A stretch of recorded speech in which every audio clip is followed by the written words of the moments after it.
Now, I might be wrong on this count, but I think it's a safe bet that most of us who are here today believe in God. It's a pretty safe bet, I think. Now, there might be some who aren't quite sure and are just kind of here to check things out. There might even be someone here who's just wants to pick a fight. And if you do, let's go to lunch afterwards. I like a good fight.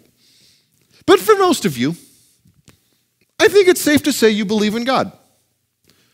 So what does that look like? How does your belief in God affect your life and actions? It's kind of what James is talking about today in his letter to the people he was writing the letter to. You get so used to saying Paul says this in the letter to this people that it's sometimes hard to... Now, there's a thing about this passage that we Lutherans tend to not like very much because, well, they take a super out of context, they take something that Luther said really out of context and that he changed his mind on later about the book of James. Luther wrote once he writes that the book of James is a book of straw. Once. He writes it once, and no one lets him forget it. So people build up this sense that James is kind of a worthless letter, or that James and Paul disagree with each other. And I think the reason is this passage right here, because it makes it sound like faith is tied to works. And it rubs against our Lutheranness.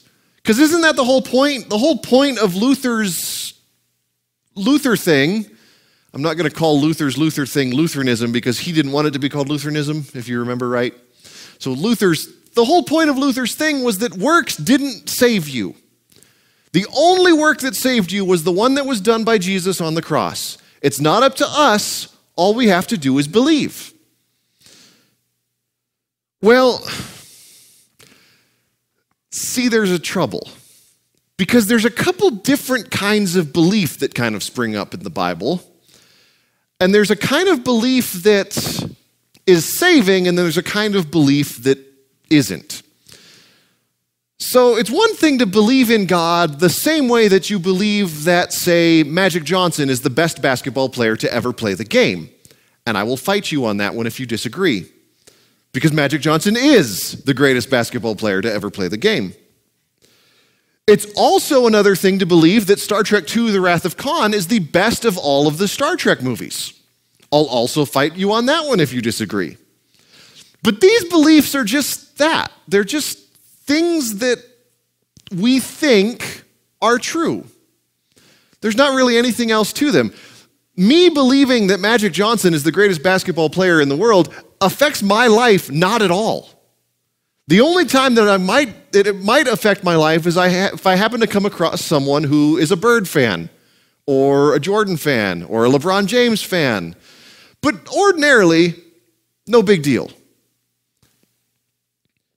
But the belief that's talked about in the Bible, the belief in God that we're talking about, is more than just thinking that God is real. It's more than just having this thought that there is a big guy up in the sky with a white flowing beard and long flowing hair. That's not what I'm talking about, and that's not what the Bible's talking about. Because the belief that's in the Bible is attached to an action.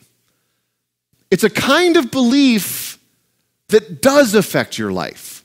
Take, for example, the woman in the gospel today.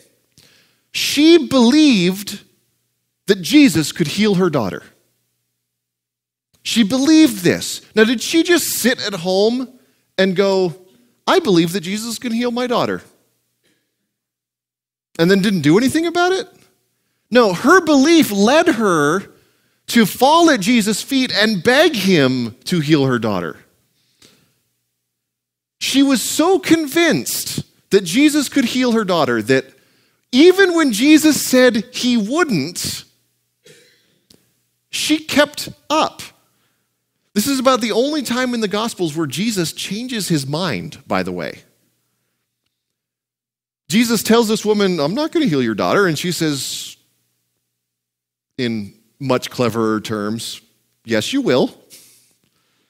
And then Jesus does. And by the time she gets home, her daughter is healed. She didn't just have the idea in her head that Jesus could heal her daughter. She did something about it. And that's the point that James is making today in his letter. He's making the point that the belief that saves us is a belief that shows up in our daily life. Remember last week he said anyone who listens to the word and does not do what it says is like someone who looks in the mirror and then immediately forgets what they look like when they look away. This week he gets a little bit feistier, but it's the same kind of thing that he's saying. He says, what good is it if a man claims to have faith but has no deeds? Can such a faith save him? He goes on to give an example. What good is it to see someone cold and hungry outside and just say to them, be warm, be well fed? If you were cold and hungry outside and someone just walked up to you and said, have a warm day, you'd probably want to punch them, right? Because that's not going to do you any good. You're still cold and hungry. As far as the cold and hungry person is concerned, the wish of wellness is meaningless. If you believe in God in that kind of way, it's just as meaningless. And this happens all the time. We claim to believe in God and we hold it up as a talisman, but does it really affect our lives? We might wear a cross around our neck, but what does that show people? Do our actions reflect the teachings of the person who was on that cross? The kind of faith that doesn't show up is dead. Instead, James writes that we're called to have a kind of faith that actually makes a difference. He says, I will show my faith by the things that I do. Do you remember Jesus' parable that he tells about the sheep and the goats? Two groups of people show up before him when he's sitting on the judgment seat. And one group, Jesus says, hey, good job, guys. You fed me when I was hungry. You clothed me when I was naked. You visited me when I was in prison. You took care of me when I was sick. Come on in. And they say, geez, when did we see you like that? Anytime you helped the least of these, you helped me. The other group shows up and Jesus says to them, hey, you guys didn't clothe me when I was sick, when I was cold. You didn't feed me when I was hungry. You didn't take care of me when I was sick, and you didn't visit me when I was in prison. Get thee gone. And they too say, Lord, when did we see you like that? And Jesus replies, what you didn't do for the least of these, you didn't do for me. The thing that we often forget is that both groups believed in God. But one lived out their faith. The faith of one group was alive. The faith of the other group was dead.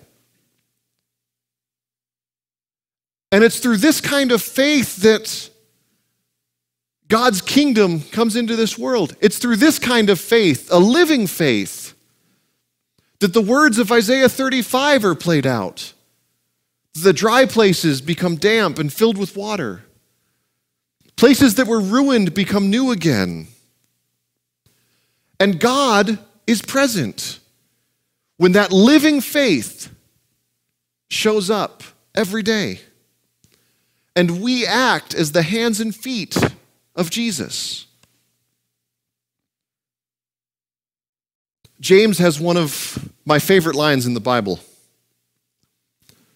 So you believe in God, huh? Good for you. Even the demons believe in God. And they have the good sense to shudder. Just thinking that God exists is a dead faith. And it's a faith that leaves us dead. But then when the faith that we have is alive, when it's seeking after God, when it's loving God, loving neighbor, then it's a faith that brings life. Not just life here, but life in eternity.